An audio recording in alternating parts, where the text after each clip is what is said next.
So hello everyone, spring has officially started, and with that being said, I wanted to discuss some spring cleaning opportunities for everyone. So in terms of spring cleaning, here are some tips that you can use to clean your space. So I think it's important that you clean your mental space, your physical space, and your digital space.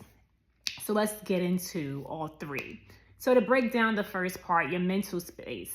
You don't want to go into a new season with old habits and old worries and old concerns. So you want a clear mind going into this new month and really just cast all your cares upon him, of course. But also don't worry about things that you can no longer control. I'm learning that every day, that God is in control and nothing is too hard for him. So get those negative thoughts out of your mind and clear your mind. And you can truly be at peace when you come into a space where you no longer focus on the worries or you focus on the things that you cannot control. So that's the first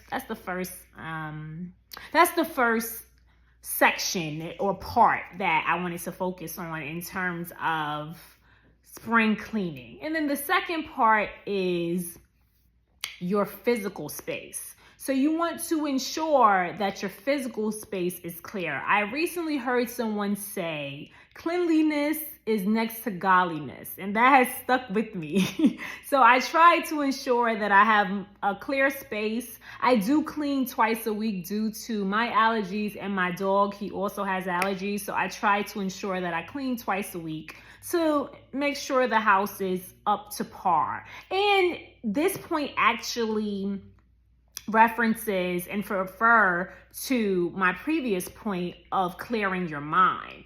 I've noticed that when my physical space is clear, my mental space is also clear. So a lot of times when I was younger, I remember my mom would say, you know, if your house is not clean or your space is not clear, then it's a depiction of what's going on in your mind. So if you have clutter everywhere, then your mind is cluttered. And I was just like, yeah, she just saying this because she wants us to clean the house.